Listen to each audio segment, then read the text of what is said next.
A very warm welcome to everyone. Good morning, good afternoon, good evening, where in the world you are. Thanks a lot for joining us on our fifth webinar or the fourth public webinar of the series World Risk and Adaptation Futures with special focus on social protection. Today we are going to do, we are having an interactive format where we would try to work together with you. So it's something we are also trying for the first time, and we definitely seek your assistance. It's going to be an interactive session, so I would like to request you now, if you have possibilities to access this seminar or this session on your laptops, that would be definitely very helpful. Otherwise, you can use our smartphones as well, because we would be putting forward some links and votings and so on. So I'm super excited here. And with this, I would like to then bring you to the next slide. Okay, what we are planning to do today. What we do often starts from the very first question of what is worth, what needs to be done. I like this metaphor of bridge to nowhere. I believe most of you are already familiar with this photo from Honduras, where a bridge was constructed, but by the time it was finished, the river has already changed the course. So what does that mean? That in the work that we do in our dynamic fields of climate change, social protection, and so on, one should have at least some theoretical and reality-based understanding of what is ahead of the curve, what lies ahead. And that's what we are going to do together. We take an attempt to do that together for social protection. So the event today is aptly titled Future of Social Protection. With this, my name is Himanshu Shekhar. I work for United Nations University Institute for Environment and Human Security here in Bonn, Germany. And I would be introducing you now to the facilitator of our workshop today, Dr. Coco Warner, who is our colleague next door from UNFCCC. Coco has been a strong pillar of the Academy. And some of you might already be knowing that she works in the Adaptation, Knowledge and Vulnerability team at the UN Climate Change Secretariat. She's IPCC lead author on climate impacts, and she has founded Munich Climate Insurance Initiative. Thanks a lot, Coco. It's always a pleasure to have you. And I must say, I'm super excited. And we will also see how things go. It's like everything is so dynamic now with the virtual format and with votings. We do miss the human touch, but we try our best to bring it as much as possible. So please bear with us with all our technological challenges today. We have Professor Matthias Garshagen. He holds the chair of chair in human geography at LMU Munich in Germany. He is IPCC lead author, and he was in past associated with the United Nations University here as well. And Matthias is one of our expert participants. Along with Matthias, we also have Aparna Srivastav. Aparna is climate finance lead at Mercy Corps, and she oversees a wide range of efforts, including climate finance research, development, and high-level engagement with many stakeholders. And Aparna has an impressive CV, being strategic director at FETL and having an MBA and from Oxford and Oregon State University. Aparna, you are someone who clearly has a knack for things that are about to come. So we would really love to get your inputs. We are also very happy to have with us Daljit Kaur. Daljit is the Climate and Environment Advisor for Department of International Development, DFID in India. And Daljit has been very active, especially with Daljit, if I'm not wrong, the largest social protection program of its kind in the world. That is Mahatma Gandhi National Employment Guarantee Scheme in India. And Daljit looks after this portfolio in India. So Daljit, thanks a lot for joining. And finally, we are very happy to have with us Sifula. Sifula is a doctoral researcher as well as an assistant professor at Bangladesh Institute of Capital Market under the Ministry of Finance, Government of Bangladesh. He has more than a decade of experience in disaster risk reduction, poverty, social protection, poverty, and development. So with this, Coco, I hand over things to you, and I would be more on the sidelines. Great, thank you so much, and good morning, good afternoon, and good evening, everybody. What we're going to be doing today is very interactive, so get ready with a piece of paper, a pen or a pencil, and also get ready to be very interactive. Use the chat box. We're going to be going through some futures thinking material. And don't worry, just listen, and I'll be prompting you all throughout, but this is really an active learning session. So as Himanshu started, futures thinking offers ways of addressing and helping to shape the future. And I think that's one thing that really draws us all together here in the Academy. We want to contribute our knowledge so that it can actually be put to use in the world. Futures thinking can offer insight about how policies, strategies, and actions can promote desirable futures and help prevent futures that we consider undesirable. So in this session of the Academy, all of us will engage in 4 futures thinking activities, and that's where the action comes into play. You're going to see. These activities are designed to stimulate strategic dialogue, widen understanding of the possibilities of social protection, strengthen your own research. Maybe you'll get new ideas, new questions, new methods, and inform decision-making on the policy side.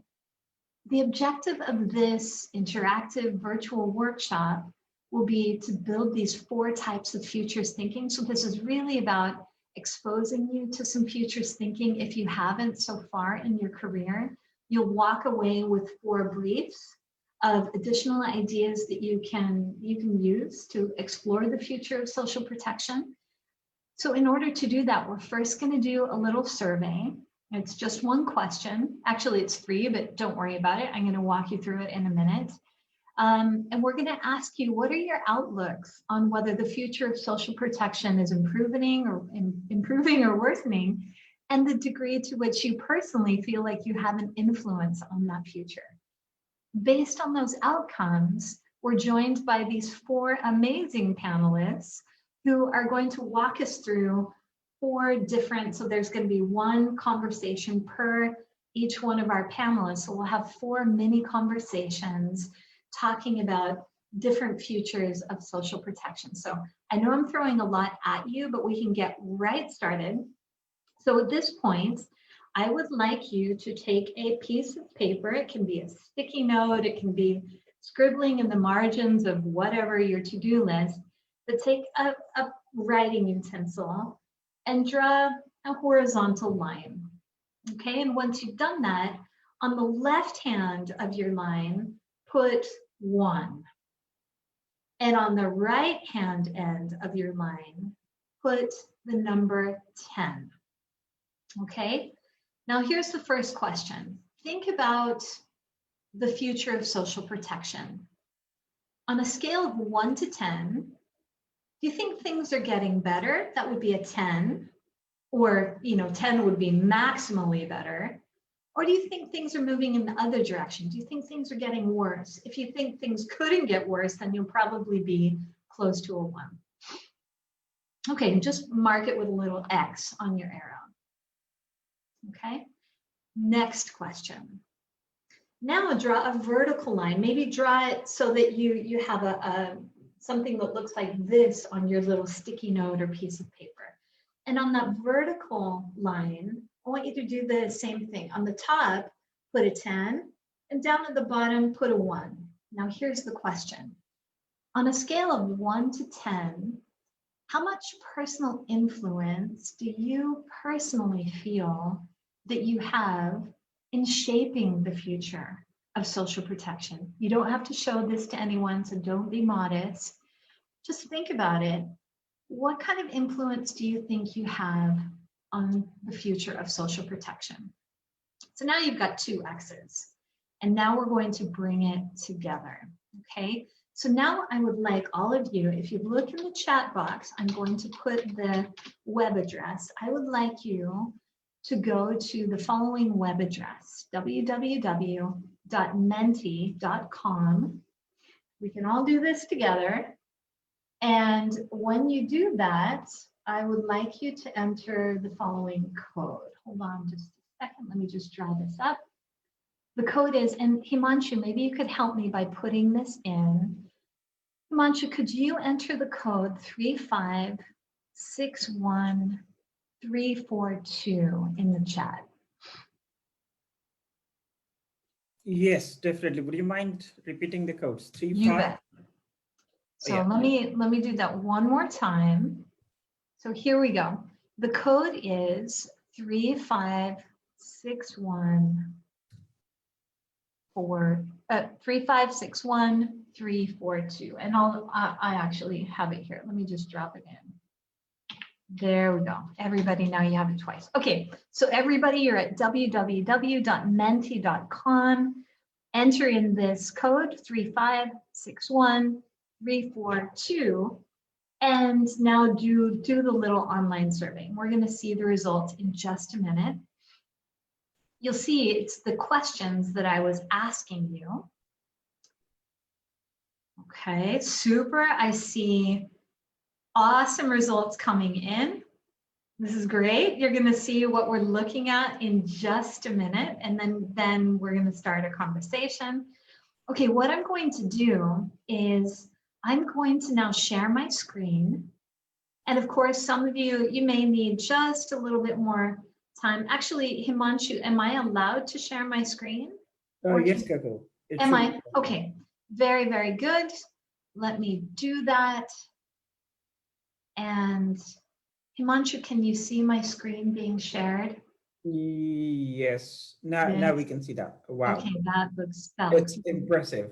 Excellent. Okay, so everybody keep filling out that little questionnaire, and I'll wait just a few more seconds, and then we're going to analyze what this actually means. Super. Okay, it looks like the action has slowed down. So if you remember a minute ago, I asked you two questions.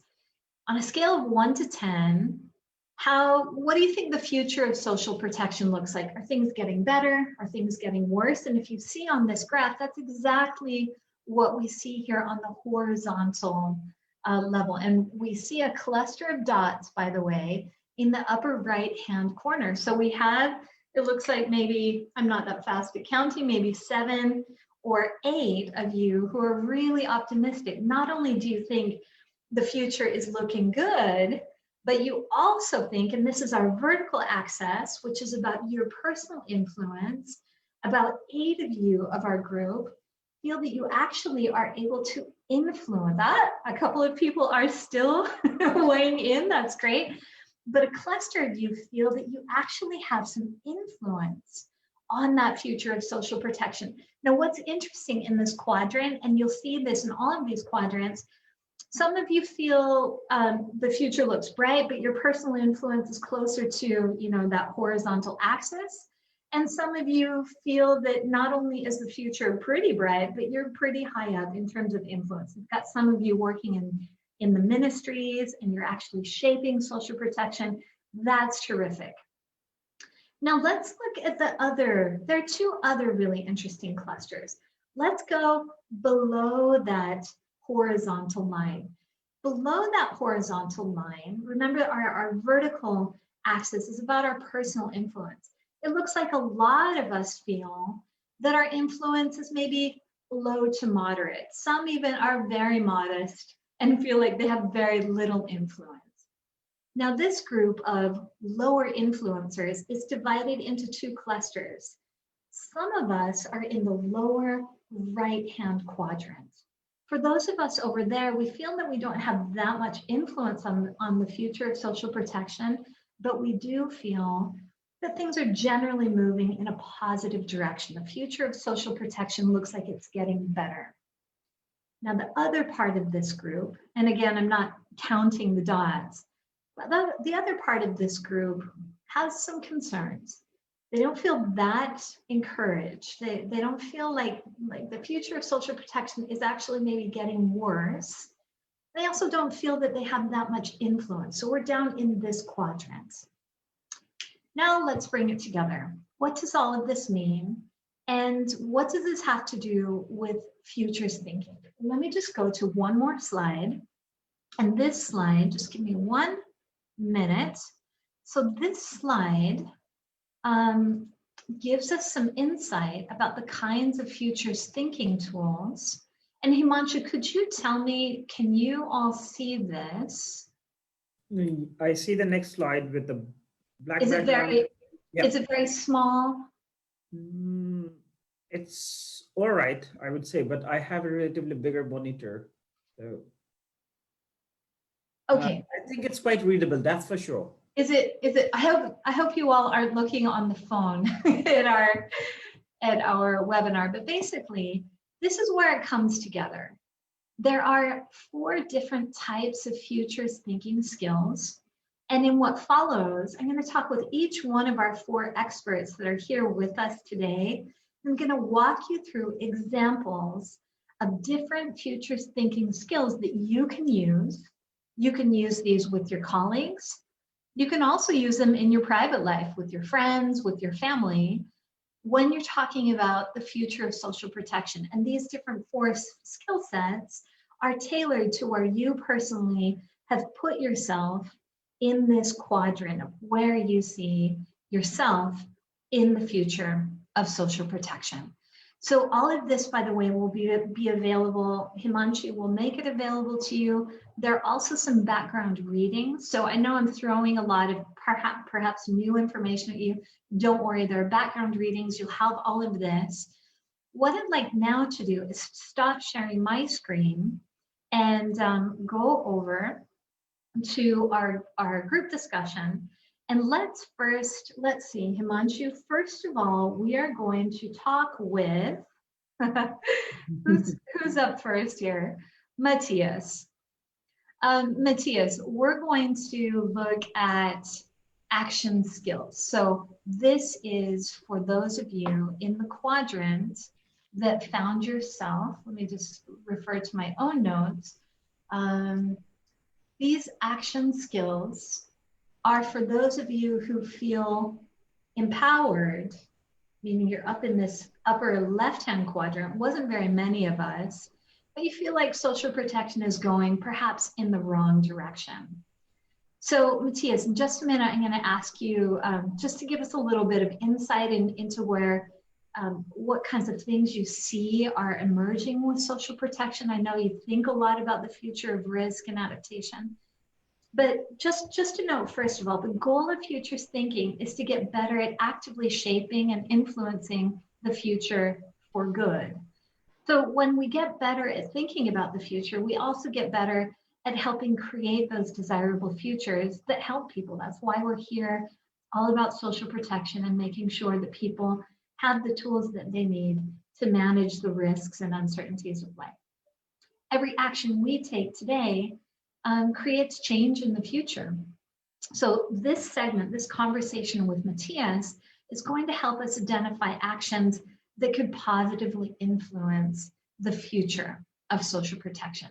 Okay, so with all of that said, Matthias, now I'm going to go over to you, and I also need to stop sharing my screen. I have many screens open here, so give me just a minute.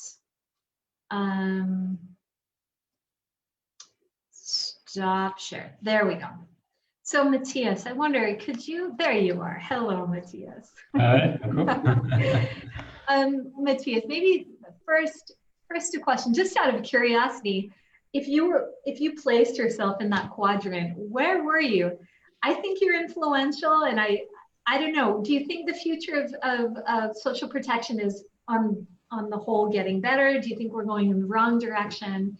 And you don't have to say where you think your personal influence is. I think it's quite. No, I can actually show it to you here what I did. Yeah. I did it on paper here. Oh, excellent. See the little cross here and there. So I gave a 4 to thinking it's getting slightly better, but not enough. So we're still on the left-hand side. So you're spot on with that. But I'm actually down here, way down here in the 2, because I think I'm not so super influential. I actually have to think about this, to be honest. And it's maybe between the action and the simulation that you also mentioned, because I tend to think of myself less than an activist rather than I mean, typically I'm nowadays being paid to be a scientist. And I think knowledge creation and understanding problems, understanding solutions, telling the world what is going wrong, can actually be a very important action if you do it right. And if you communicate knowledge and findings of research right, I think that is a very powerful thing. So maybe there is something more powerful to what we actually have as a discipline, so to speak, or as a group of people. But yeah, but your question, you probably had questions in that sense. So okay, so Matthias, I have, if I may, I've prepared a couple of questions to ask you. And basically, everybody who's listening and participating today, the idea is that I would do this to all of you if we were together physically, but I can't do that. And so please use the chat box to put down your thoughts, comments, questions if you have them. But Matthias, you're my guinea pig, and you can only do this to someone who you know and also who's quite an expert. So I and hope to everybody, we didn't test this. There's no this is live. playbook Exactly. to this. Yeah, good. Okay, so Matthias, and for everyone, in this brief that you have, if you don't have it now, you'll get it. There is something called a 1+ the future game. And so Matthias, I wanna do this with you. Matthias, could you think of it? So we're in the futures realm.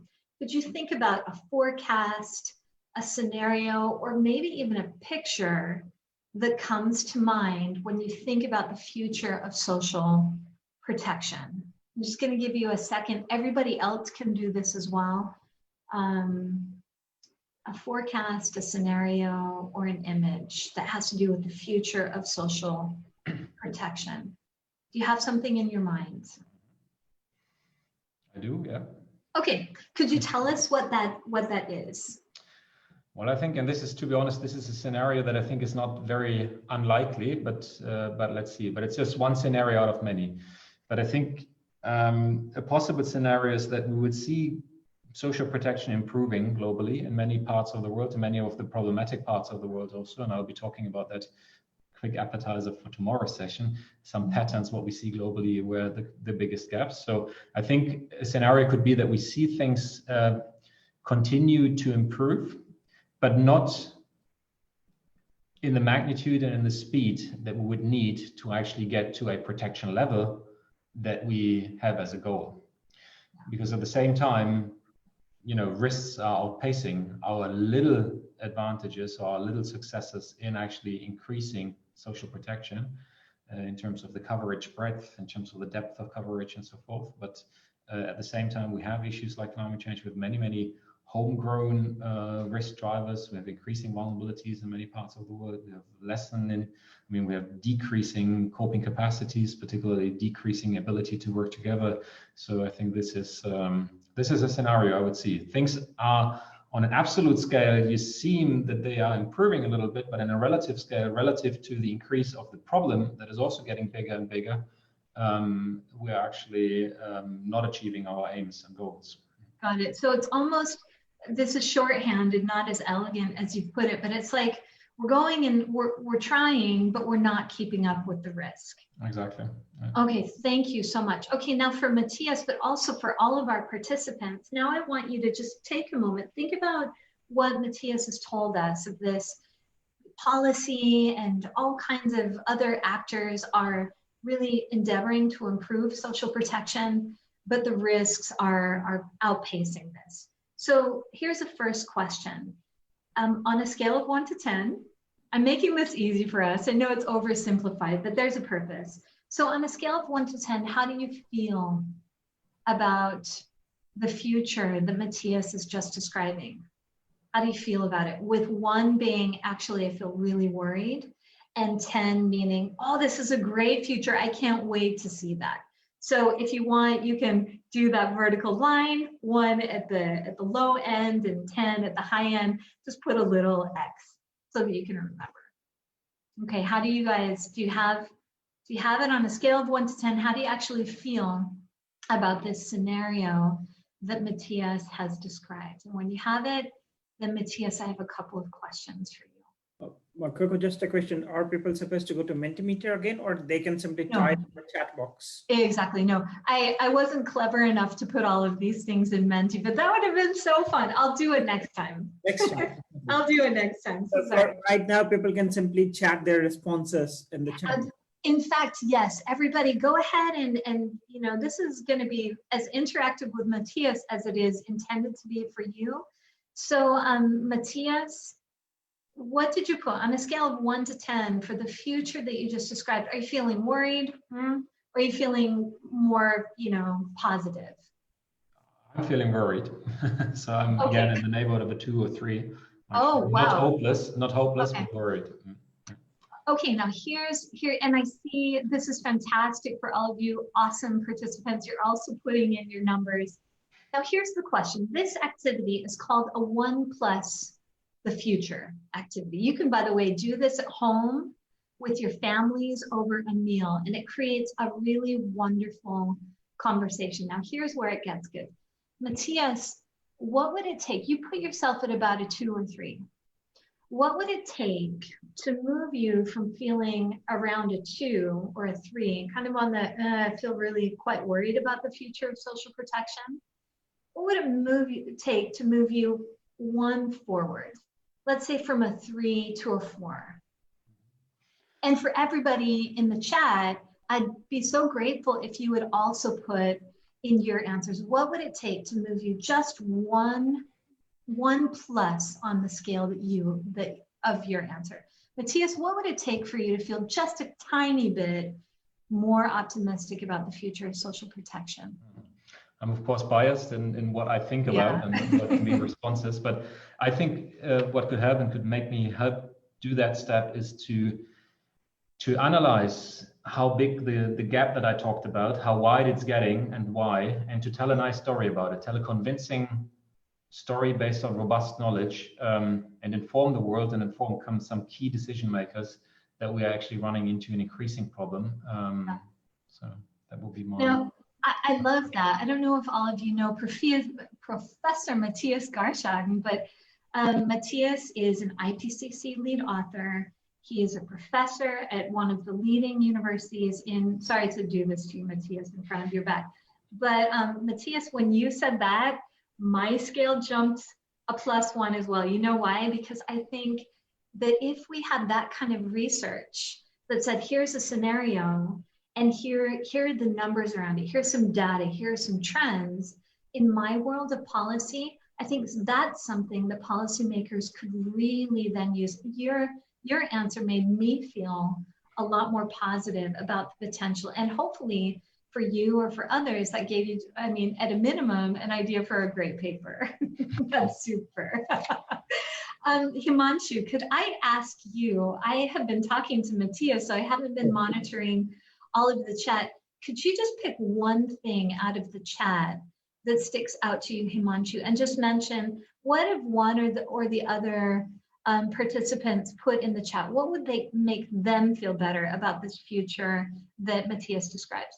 Yes, definitely. So let me provide you first an overview of the responses we have. Oh, brilliant. Yes. I can very quickly calculate mentally without any guarantee. I think we're in the range of around between 4 to 5. So that seems like to be the case. We also have a couple of 7s and 6. So that's definitely very encouraging. But at the same time, we have a couple of 2s that average things out. I think collaboration in terms of something that can bring it just one notch above transparency and collaboration. That is something people talked about a lot. So that's, I mean, obviously we have then the larger issues like government that provides you assurance, that is caring. But my one word to pick here would be collaboration. And I think that is open to interpretation, but my understanding would be more intergovernmental cooperation, I believe. Okay, super, thank you. And everybody, I see we have at least 34 comments in the chat. That's really great. Keep them coming.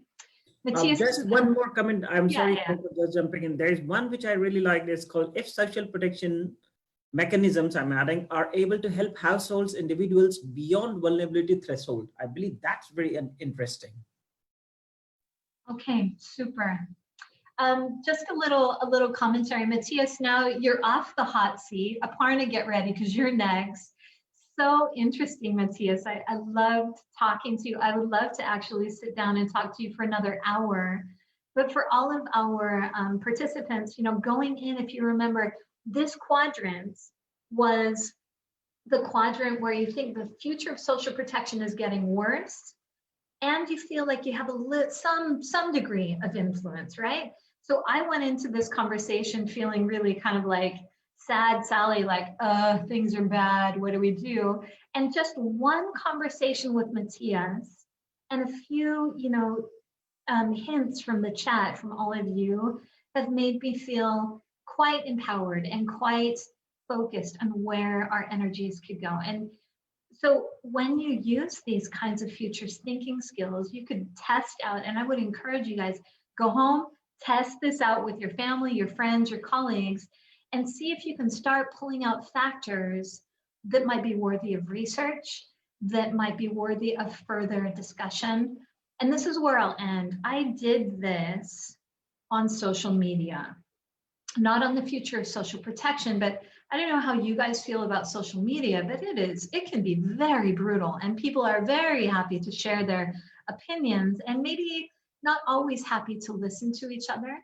But what I noticed doing this One Plus the Future activity on social media, which is one of the most demanding and kind of brutal spaces for opinionating, was that people really engaged in conversations. They listened to each other. Nobody swore or said anything profane. And I think we all came away from that discussion, which was about the future of food, totally different topic. But I think about 100 of us who participated came away with a better sense, okay, where are we? How do we feel? What are some ideas about, what could make the future better? And that was really a very interesting discussion. So try and use it, Matthias. This is fantastic. I know that we'll continue the conversations. Aparna, it's your turn. Okay, so Aparna, for you, let me just quickly refer back. I'm just looking back at our quadrant. So Aparna, you actually have the worst of the worst. I'm taking you to our little quadrant where things are getting worse and where a bunch of us, it was probably 2/3 of us, felt like we don't have that much influence.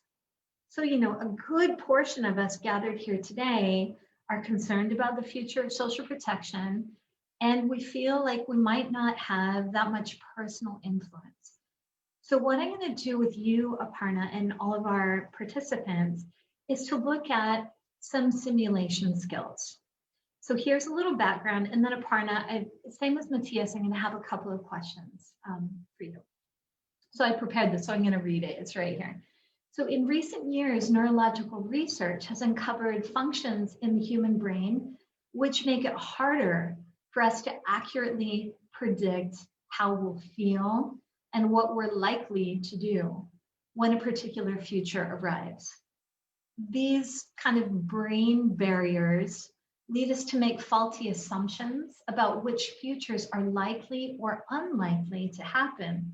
And these kind of trip up things in our brain can also contribute to thinking that we have less power or influence to shape the future than we actually do.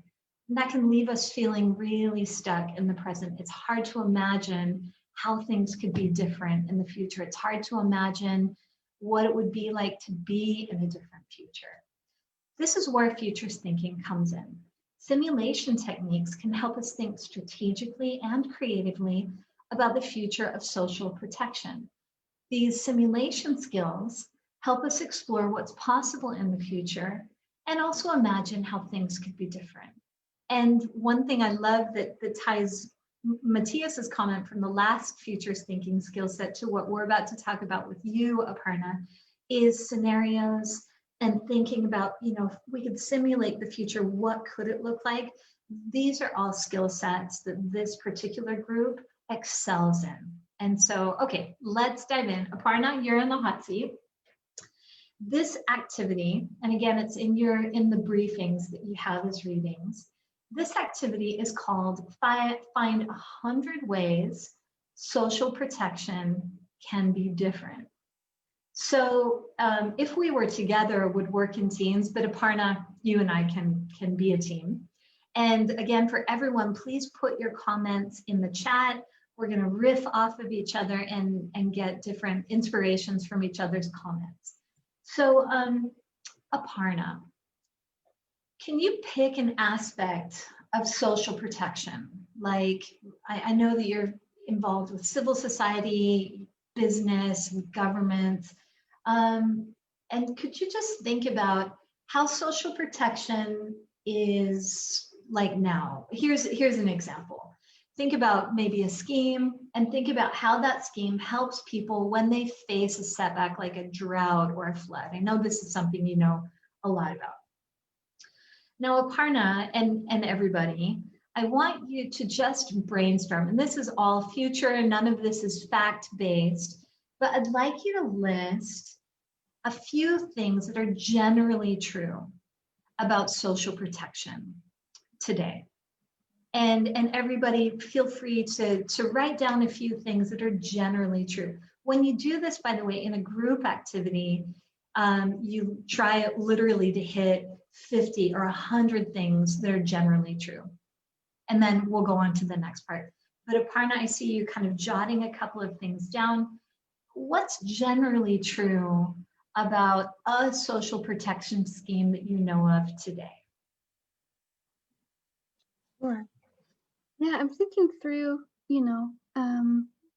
if we look at kind of just even the most basic level of having some sort of reserve funds in a government's budget to allow for providing subsidies, like in the COVID response around the world, different governments have been able to tap into their existing budgets and some sort of contingency line that has been saved. And so I think, generally speaking, it's common that we see governments have some sort of contingency set up, ideally within their own budget, so that they can access it pretty quickly, and then kind of to scale up from there, they're able to look at other instruments. Okay, super. So in a nutshell, you've said what's generally true about social protection today is a government, a public entity, has either a budget line or some kind of resources, usually money resources, stored away, and then it's there when they need it. Okay, now for everybody, Himanshu, I'm going to ask you the same thing once we get to the discussion part, so just be prepared monitoring the chat. But okay, Aparna, so what would be different? Now here's the assignment. Pick one of those true things, maybe the one you just mentioned, and reverse it or describe an alternative. For example, if you said, here's a totally different example. If you said people share food with their neighbors, what would be the opposite, or what would be something different in the future? So Aparna, you were talking about governments having some money set aside. What could be different in the future? And this is all, we're just making it up. This is really to help get our minds a little bit looser. It's a great question. I think the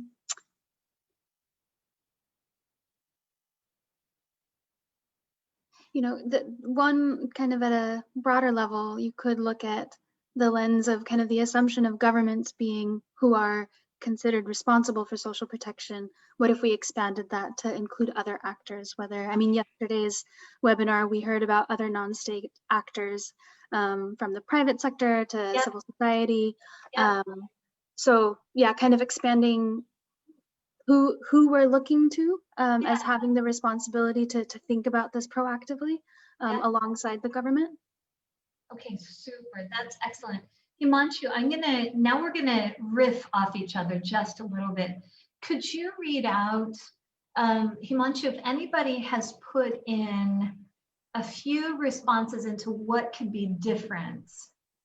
Yes, indeed. I think at the same time, I also take this chance to invite everyone to put their responses in case they have not done. Sure. Feel free. There are a couple of responses already in. I believe one from Matt goes like, requires a certain level of basic architecture. I would say at least some sort of capability at the grassroots level to enable its implementation. So I think something along the lines of capacity building, for example, single registry to understand demographics and vulnerability and so on. That's one I would really like to pick. Apart from that, they're also talking about having systems. So if I have to sum up, the governance side to me looks like it's emerging, that governance or capability building, that could be the key. Obviously, we also need to build upon social networks. And if I can just add from my side, I think what Aparna was saying, so just not having the reserve pool or contingency fund from the government side, but all the stakeholders together. That for me would be one additional side. The private parties have, households have, because we are all in this together. Yeah. You know, and I hope all of you guys test this out. Take your friends or your family, because they're really your captive audience. But you can do these activities, test them out, get familiar with them in whatever context you want. But just talking with Aparna, you know, Aparna, as you were talking, you said governments, in the way that the world is now, generally, governments set aside a little money. And then when I asked you what could be different in the future, what you did was you altered, instead of governments, it could be something else. It could be a church group or civil society or others, private sector. And then listening to you, Himanshu, my mind is thinking, how could things be different? And at first, I don't know how it is for you, but I was like really struggling. It's like, I don't know, how could things be different? And that's what we mean. Our brains are kind of, it's hard. Expect it to be hard. And yet, just having this conversation now, going back just because we're talking Aparna and Himanshu, you know, I thought, well, what if we, instead of who pays, because that's the direction we are going, then I thought, well, what if instead of putting resources away for a rainy day, what if we didn't wait for a rainy day and made it not the exception, but resources are available for every day? And that's what I mean. I wouldn't have come up with that thought on my own, but just engaging in this conversation, what's normal now and what could be different in the future, helped me start, just get my brain, you could hear it almost like creaking. It was really hard to get my brain going, but then I start thinking, and then, I don't know what's going on in your heads, not that you want to know what's going on in my head, but I was thinking, what about things like universal basic income? Or are there additional things that are starting to emerge today that might give us ideas about how the future of social protection could look a little bit different? Aparna, I don't know if you have any comments. Himanshu, if you're monitoring the chat box.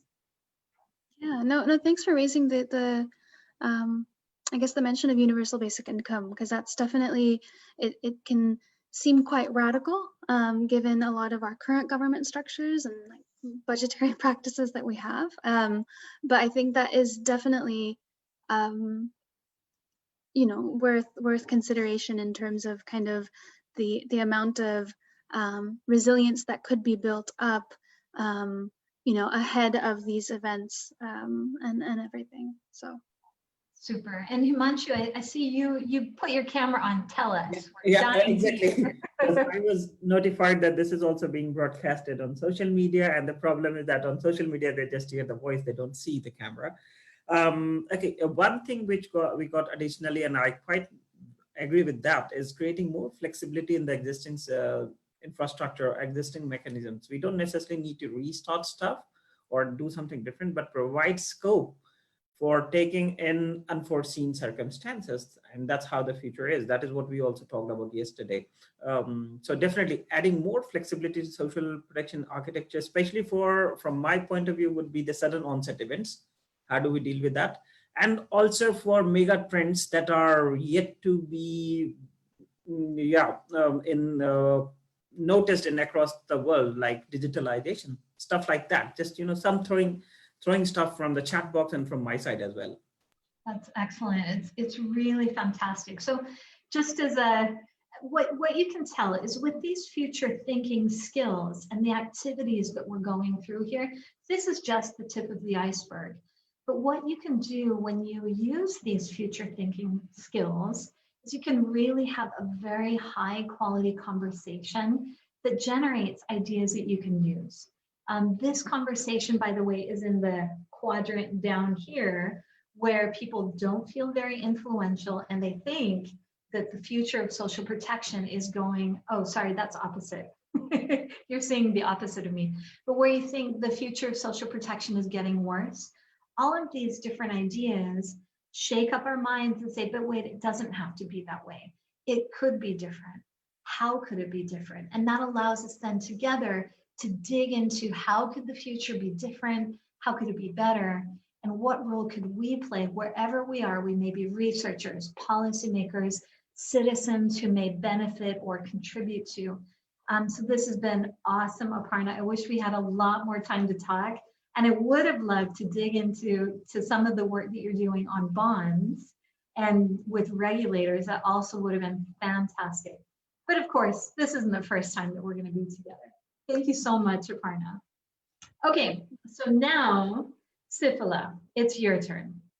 Let's keep moving around our quadrants. Now, a group of you thought that the future of social protection is getting better, but you don't really feel like you have very much influence. So the quadrant that we're going to be talking about with Sifala is this quadrant over here where things are generally getting better, but what can I do? I'm not really helping. There are a set of futures thinking skills, it shouldn't come as a surprise to you now, that we group, we kind of group these as forecasting skills. And so Sifala, I'm going to introduce this general cluster of futures thinking skills. And then I'm going to do the same thing with you that I did with Matthias and Aparna. We're just going to have a conversation. For all of you who are participating, keep the comments coming. It's so insightful, and it's really, I think it's pretty exciting. And Himanshu, I'm going to continue to ask you to kind of editorialize the chat box. Okay, so forecasting skills. In this segment, we'll turn groups of signals into forecasts about the future of social protection. What's a signal? Well, every day, by the way, this is like the basic beating heart of futures thinking. Every single day, you should ask yourself and others or a search engine the following question. What is the future of social protection, or whatever future you care about?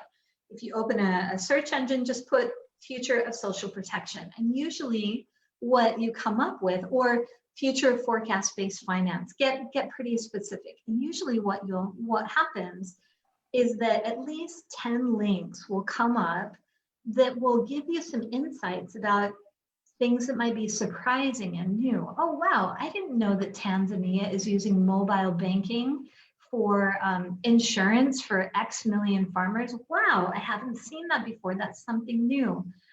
So what we're looking for is these signals from the future that are actually starting to emerge now.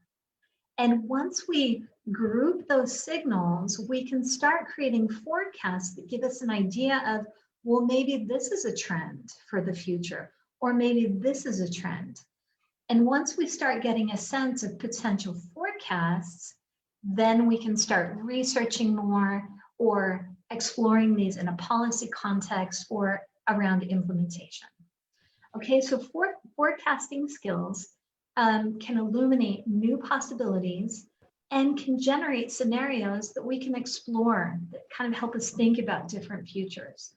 Forecasts allow us to consider possibilities that otherwise we may not have even seen and evaluate which of these possibilities actually we think is desirable or not. Not all futures are futures we want, but then we're aware of them. Okay, so Sifala, coming over to you, I'm going to now draw on your expertise. Could you think about two things? Think about the future of social protection, maybe by 2030, in the next decade. We're just at the beginning of a decade, so think about what it could look like in 2030. And now I want you to think about a signal from the future. It's not everywhere, but could you tell me about a signal that you're seeing, something that's kind of new, novel about social protection? What do you see? something that might give us clues to the future. Thank you very much, Dr. Coco, and thank you to all our panelists here, and also to the audience who are listening. Dr. Coco, is it a 2-minute brief, or just I can carry on a few minutes longer? Yeah, maybe just a minute or two. Tell us about something that you're seeing that seems kind of new. I see that you've prepared something, and just maybe walk us through this in about 2 minutes. All right. Then I'm here in the blue quadrant, where the future is better, but my influence is little. So keeping me there, I have to use my forecasting skills, which is a very interesting thing to exercise. I have done a lot in my MBA while forecasting different business scenarios of the companies and the economies, and then we draw the numbers, and we try to generate the numbers for future possible years. So provided the forecasting scenario, as we are in a place where we have less influence to change the course of the action, we will try to find out who holds the power, or who are the influencer, or who are the decision makers.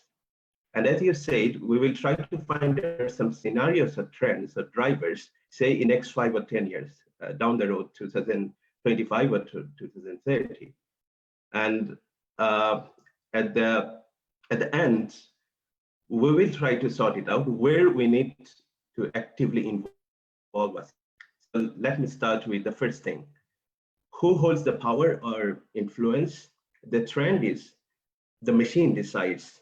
In developed countries, we see a trend of gradually moving forward to the use of big data, the use of artificial intelligence and machine learning in the whole social protection system, starting from the assessment until to the distribution. And this is something that you're seeing in a few places in the world. This is one of the signals from the future. Okay, got it. Mm-hmm. Absolutely, yeah. And machine is deciding instead of the caseworkers. And that is the case of developed economies. And for developing economies, there are not that much progress to full digitization. So they are getting slowly to the partial digitization. For example, investing more into their database, data set, or distribution process.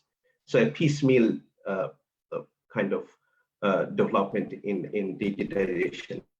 So whether I will stop here or carry on, that's what I'm just trying to match with your time. Well, I mean, this alone gives us so much to talk about. And I see that you've prepared more.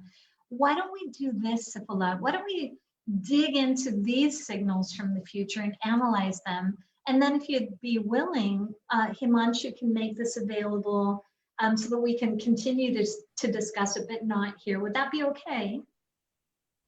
Or I can keep just provide the hint or the entry point. Sure. Yeah, that could be interesting to carry on our discussion. Yeah. Mm-hmm. Okay. Then in our next part, we have just 3 parts. I have decided 3 main influencer here. The second one is the state and the market. So we see a trend that more private players are getting into along with the state. So there is a trend of integrating other risk transfer instruments in social protection portfolio.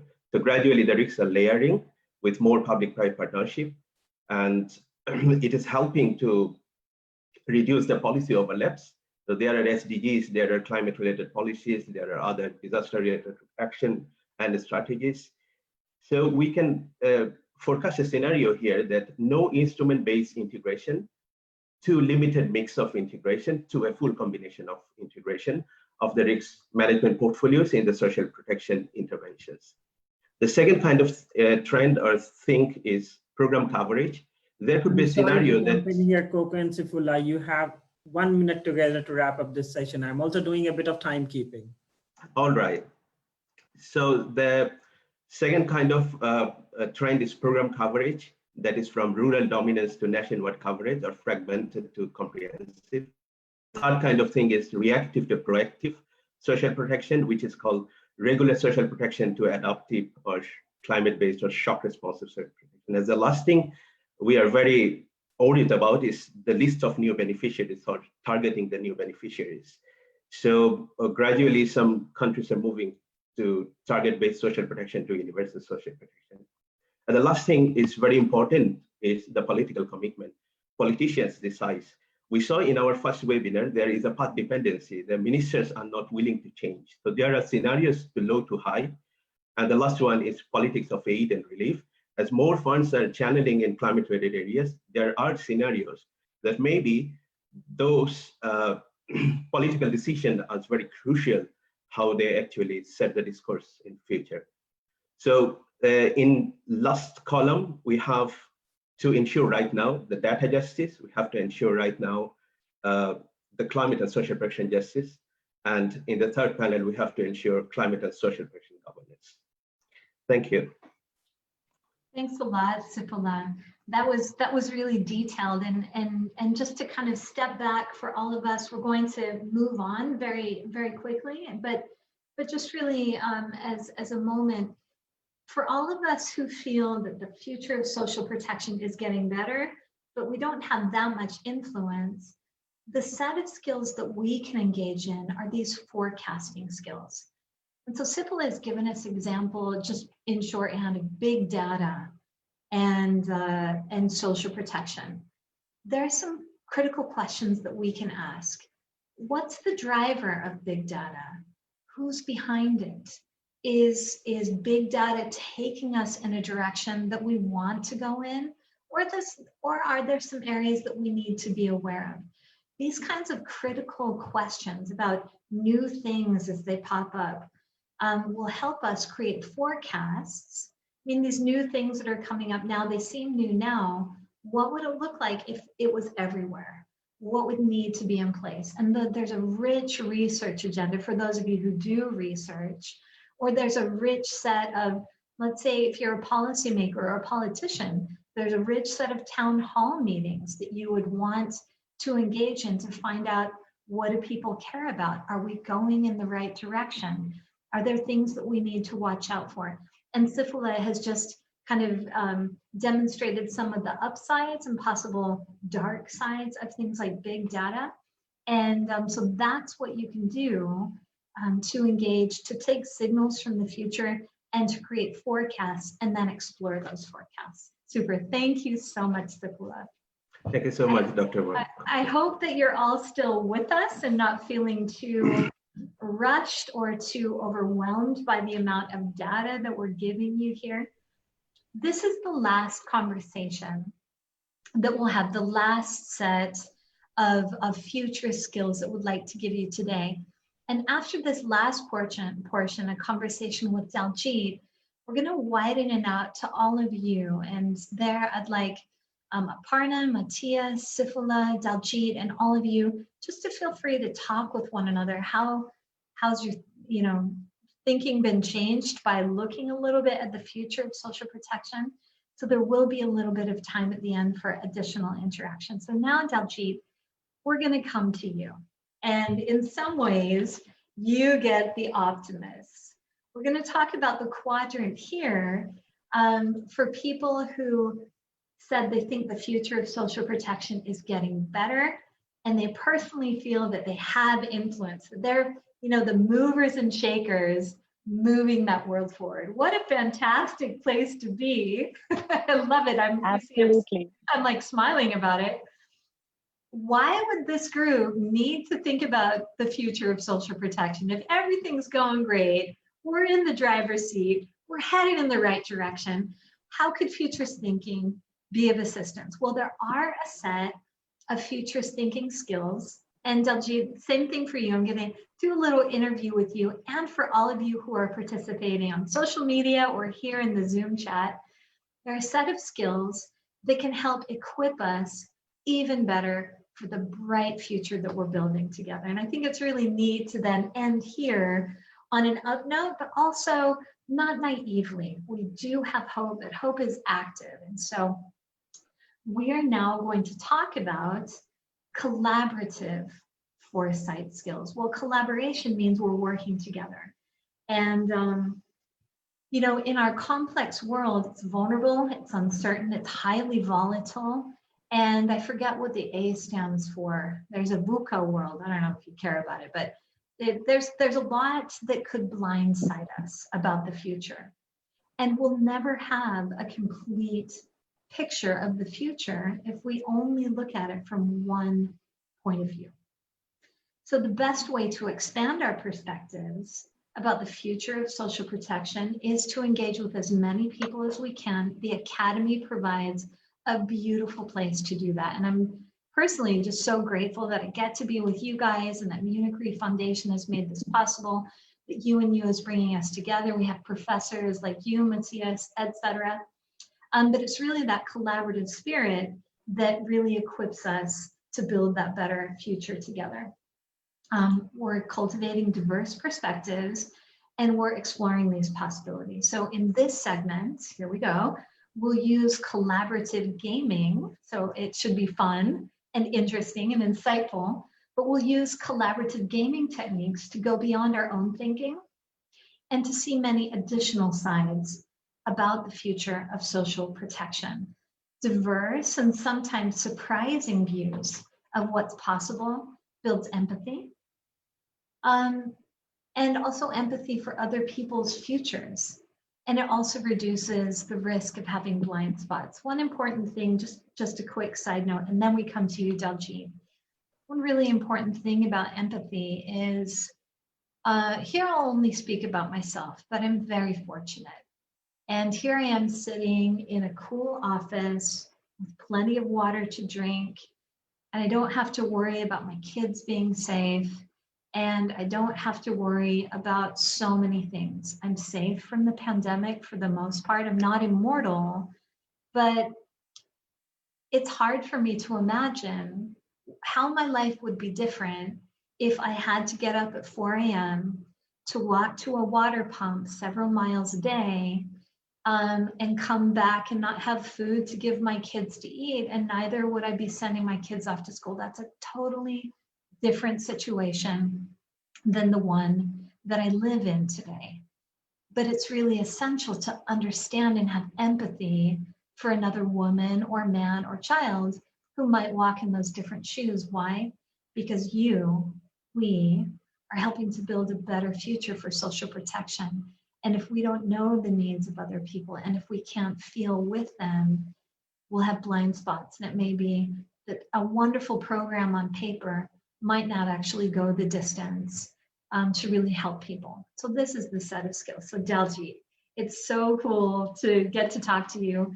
You're working in India, one of the most populous countries. You have, incredible social protection. I'm not saying it's perfect, but I know the Indian people, Indian civil society, and the Indian government really think a lot about social protection, and you're one of those movers and shakers who are helped shaping that.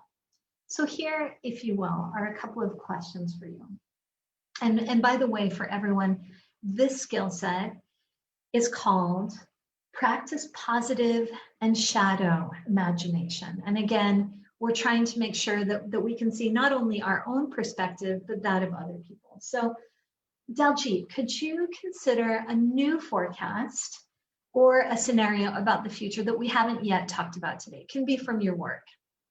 And can you describe it from two sides, from a really positive side and maybe from a shadow side? Thank you, Coco. I think there is a huge opportunity with social protection framework. I mean, all the countries have one. All the countries have some or the other kind of a social protection program or a safety net program. So I believe there is a huge opportunity because if we have a well-designed program within the framework of social protection that offers pathways to economic growth, inclusion, creation of decent work opportunities for the most vulnerable population, then in itself the social protection program provides a good opportunity Not only builds resilience to any crisis situation, disasters, climate-induced disasters, public health disasters as well, but it acts as a very good bridge to kind of connect to the vulnerable people, to help them move out of that vulnerability threshold. That's what I had written earlier, that we need to make that change. We need to bring them out of that vulnerability box to a safer space, so that it's sustainable for a long term period.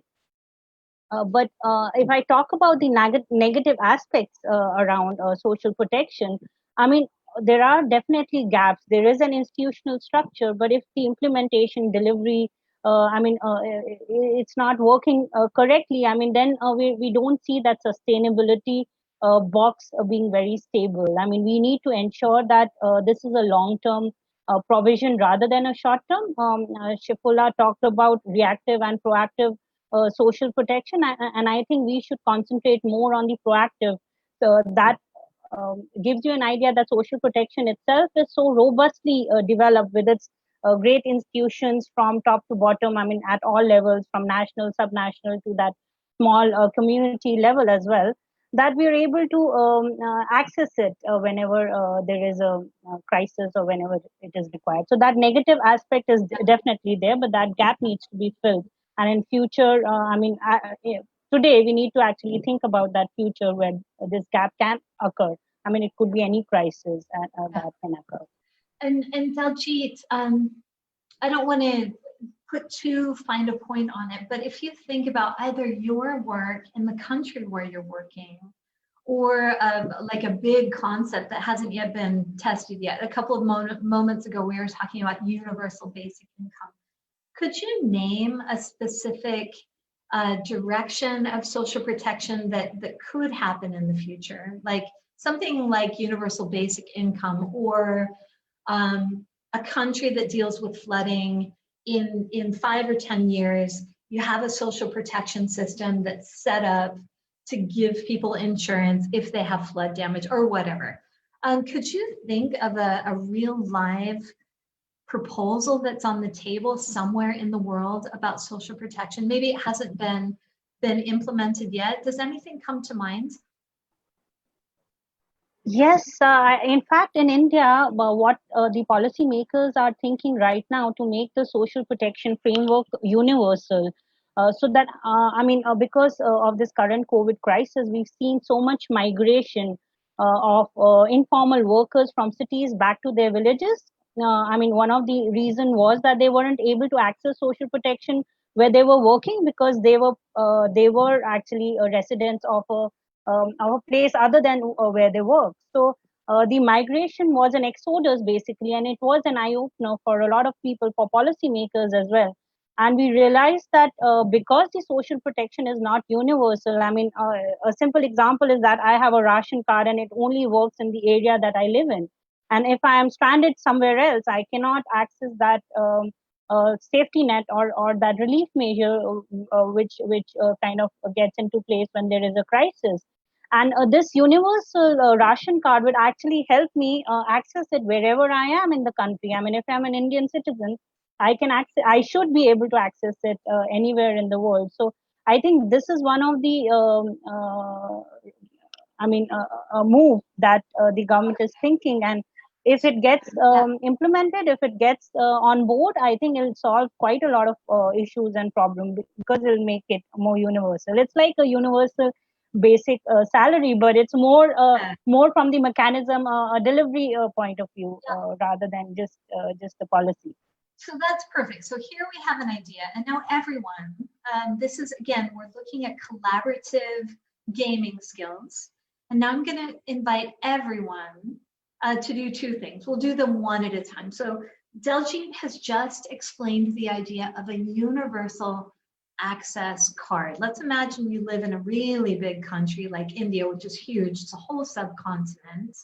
And no matter where you are in the country, north, south, east, west, I'm just making this up, Daljit, but I think it means you have a little card. Maybe it has a number. And if some stress happens, you can take that card maybe to a distribution center and get the help you need. I don't know if it's material, like maybe you can get food, or if it means some countries have a little chip and people can get a little payout. There, maybe it looks a lot different in different places. But now for everybody, and Daljit, we're going to talk about this. Think about, and here's the question, what could go right in a future where a big country or even a region had what Daljit has explained, a universal access card. I hope I got that right, universal access card. What could go right in that future? And everyone, I'd invite you just to brainstorm and put your quick reflections in the chat box. Daljit, what could go right if India had such a little card? And the second part is coming afterwards, which is which could go wrong. But first, which could go right? Daljit. I mean, at this point, I think a lot could go right. There is a huge opportunity in this universal access card. I mean, specifically, you are dealing with the crisis. I mean, crises are not localized. I mean, they are in this global world. They are moving constantly. They're dynamic. They're huge. I mean, if one city is affected by air pollution, there is a lot that is happening because there's a lot of things that are connected, and so the crisis doesn't remain local. It actually spreads to quite a lot, a bigger region, if I may call that. So with that universal access card, I think it'll actually open doors for people to kind of feel protected and not. I was like I was saying. I mean, there is a vulnerability bracket, and most of the below poverty line population are really vulnerable. All of them are vulnerable, but you don't want to increase that bracket even more when a crisis strikes, because there is a huge chances of reversal in development gains, where people who just moved out of poverty can also fall back into poverty because of this crisis. And I think a universal card or a social protection, which actually is available at all regions, at all times to you, is, I mean, it will be a solution to the problem. I hope that answers your question. Absolutely. And I see, Daljit, that you're inspiring many of us. I'm just seeing the chat come in on my screen here. Himanshu, I'm going to pick on you to pick one or two out. What I wrote, Daljit, as you were explaining this, you know what came to mind? Many years ago, there was a huge hurricane. I think it was a Category 5 hurricane in the United States, where I'm from, Hurricane Katrina. And it caused tons of devastation. And a lot of people didn't evacuate. And actually, I've heard this from Thomas Loster. He knows very much about this. And many times Thomas has told me that one of the reasons people didn't evacuate, even though they knew this terrible, devastating storm was coming, they were in harm's way, is they were waiting for their Social Security checks. And in the United States, Social Security is an important part of the maybe limited social protection that's there, but they were waiting. And Daljit, your idea, I'd never heard that before. You can get help wherever you are geographically. That could have put thousands of people in a position where they were willing to move away from harm. Himanshu, could you pick a few of the things that you're seeing in our chat? And everybody, it's so great. I really appreciate that you're actively participating.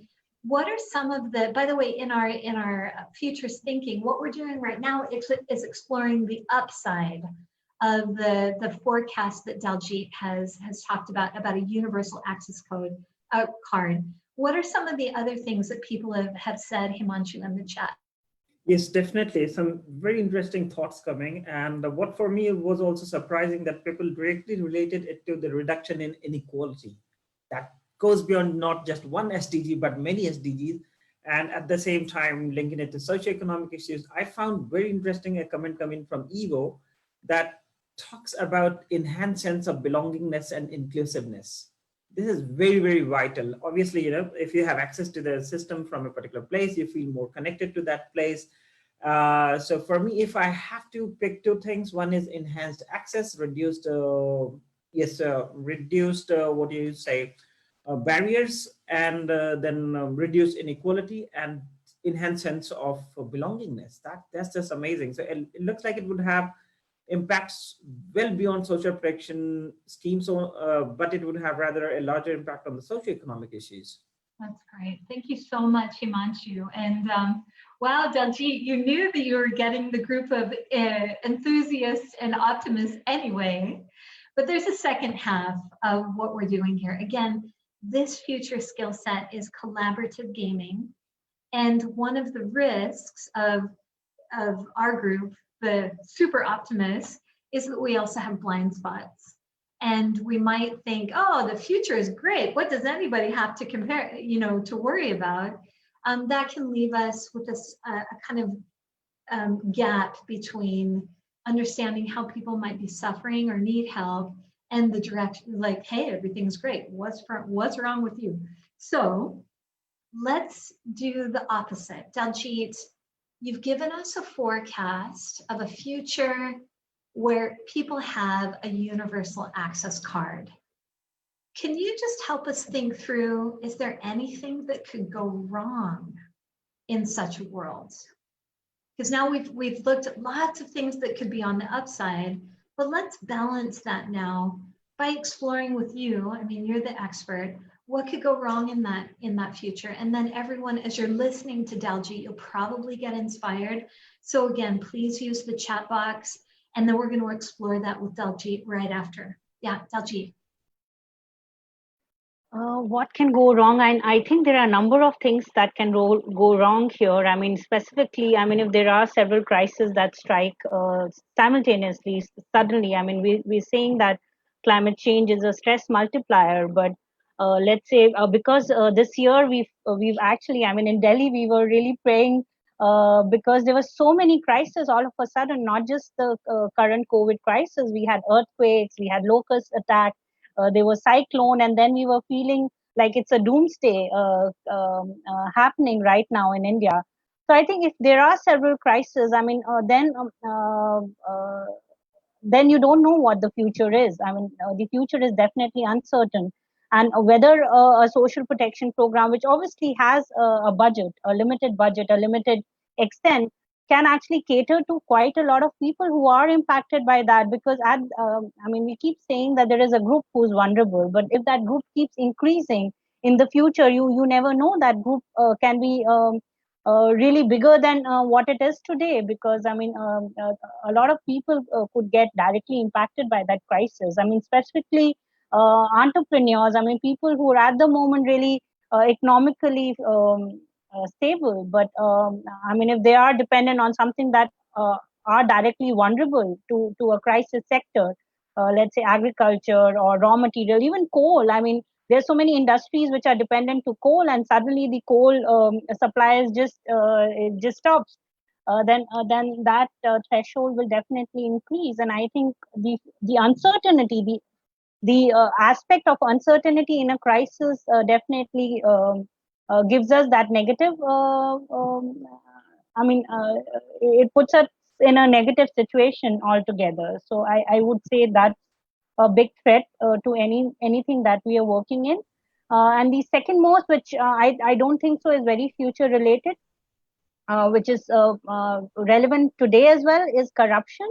There is a lot of leakages. Social protections have all across the world seen quite a lot of leakages due to corruption. And if that still continues, we do have robust systems, we do have technologies to kind of reduce that losses, these leakages.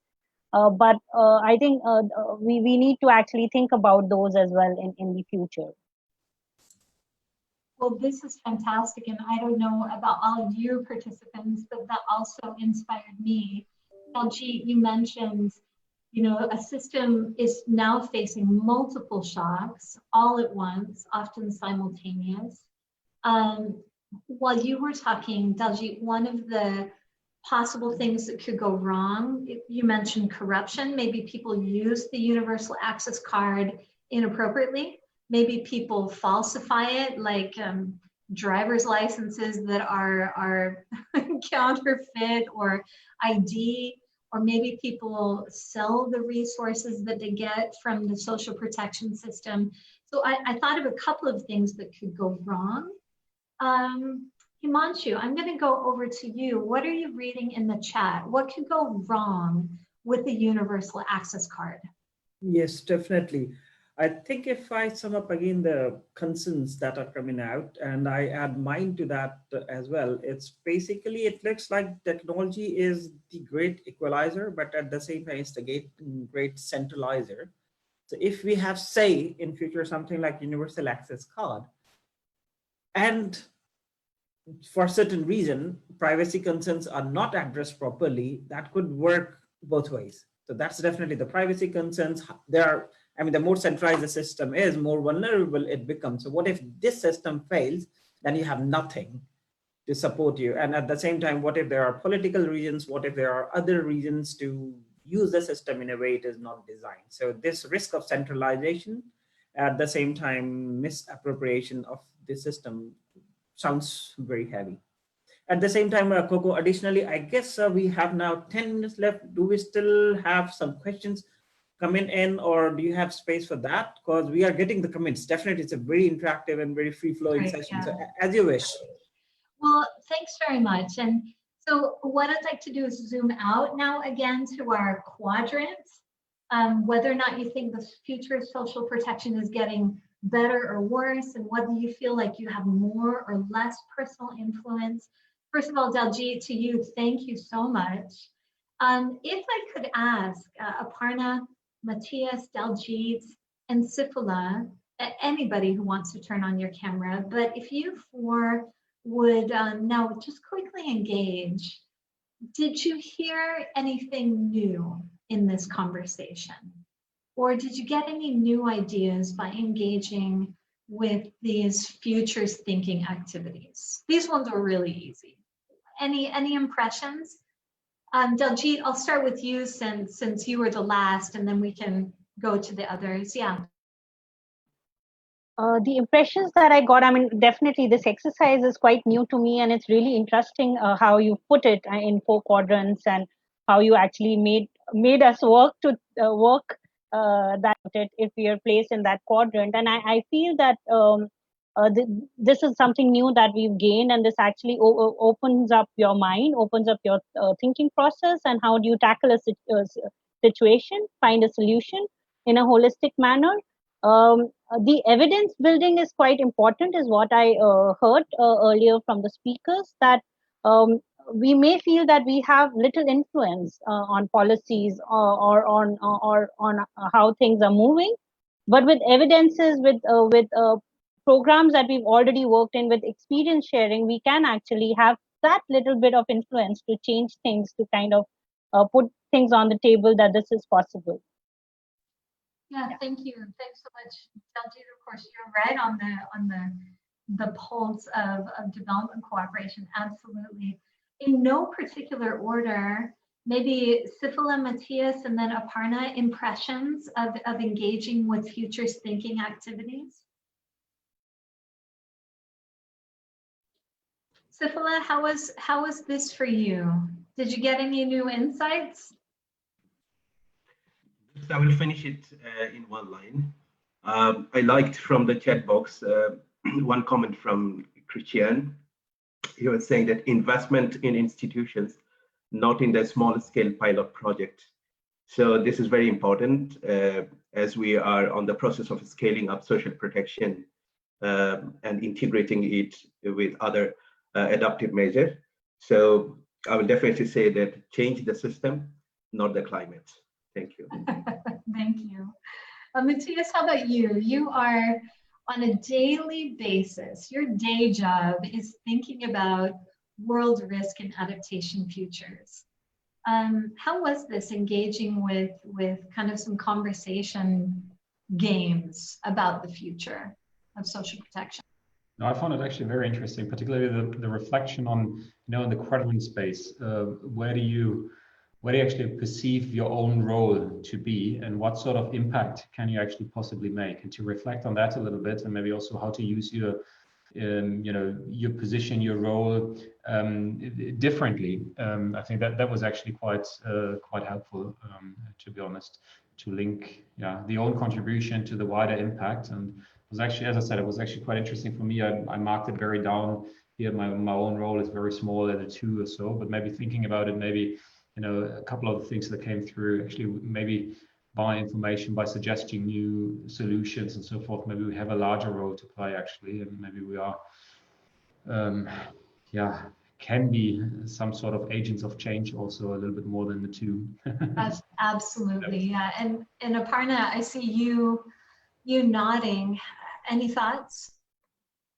Yeah, I mean, I think this exercise is really quite helpful in in organizing how to even think about the future, because I think especially I think in the climate change space specifically, there are so many factors, there's so many drivers, there's so many kind of systemic issues to kind of keep track of almost all at once, that I think I really appreciated just kind of the very, very simple questions that we started off with, that all of us listening to could engage with and quickly kind of assess where we felt we stood, where we felt, you know, kind of this specific topic was maybe moving, and then really kind of use that to organize how we could think about this ourselves, but then also engage with other folks. And so I think being able to kind of use that here allows us to also then carry that to forward to future conversations as well, with other folks. So just really appreciate kind of having a more organized way to think about chaos, really. Absolutely, yes, definitely. In fact, you know, listening, it was so fun to be able to talk with each one of you. I so much wish I'll have to stop being nostalgic about the world before COVID, because maybe this is our new world. But had we been together, we'd just be able to really talk so much more. But listening to each one of you, I thought of a range of mixed methods, social science type activities, surveys that one could use even in a research setting or a policy setting or a practitioner setting, and even virtually, because we've done a little bit of that today, to really start, for example, with Daljeet, I loved that you came up with something so specific. I can see it in my mind, a universal access card. It reminds me, yesterday, Thomas showed what an insurance contract looked like, just on a little piece of paper. And having that universal access card in my mind, I was able, just in a made up scenario, I was in a town hall meeting. I was like a mayor or something. There's my imagination. And really asking people, is this the future that you want? Would that help? Or what are the downsides? And that I really learned a lot talking with all of you. Our time is almost up. We have just 1 minute to go. So Himanshu, I'm going to give it back over to you. Sincere thanks to all of you who have participated today. It's been really invigorating. The readings are going to be available. The readings, just to know, they come from a course that I did. I got permission to share them. These 4 futures thinking skill sets are compiled by the Institute for the Future. So you can go there to their website if you want. The readings are available. Himanshu, over to you. Thank you so much, everybody. Perfect. Thanks, everyone. And thanks, definitely, Coco, for this amazing exercise. This was so free-flowing. It was amazing just to be part of it. And I'm very thankful to all the participants. Digital medium allows us to build on the collective wisdom, and that is what we precisely did. It was just amazing to see the positives and negatives and sort of concerns that we as a fraternity, we share. With this, I would take a moment, maybe hand over to Matthias, if you want to talk briefly about what is coming tomorrow, exposure and vulnerability at the global scale, because that's the next event. Okay, yeah, just a very quick appetizer for tomorrow's session. We have a session where we look into what do we actually know on the current state of social protection in the global picture, its relation to vulnerability, and potentially also trends, past trends, maybe also future trends. So what do we know, what do we not know, and where maybe knowledge gaps also towards things like the global stock take that Coco mentioned earlier, or the SDG progress monitor and so forth. So this will be very active discussion. We'll have Terry Cannon with us from IDS, who many of you might know, one of the big authors, I would say, important authors in the natural hazards field and climate change field. We have participation from the Climate Center, from the Red Cross and Crescent organization, UNRIST, the United Nations Institute for Social Development or Research on Social Development, and from UNHS. And so, yeah, that's going to be hopefully. Thanks a lot, Matthias, for this brief glimpse into tomorrow. With this, we have also shared the link where we are uploading all the presentations. Coco, thanks a lot for permission to share all the background slides and the readings for those of you who are interested, and do join us tomorrow. Have a nice day, evening, and night. Thanks a lot, and see you tomorrow. Bye-bye. Thank you. Bye, everybody. Thanks. Bye. Parna, Sifala, Daljit, Matthias. Bye-bye. Bye. Thank you.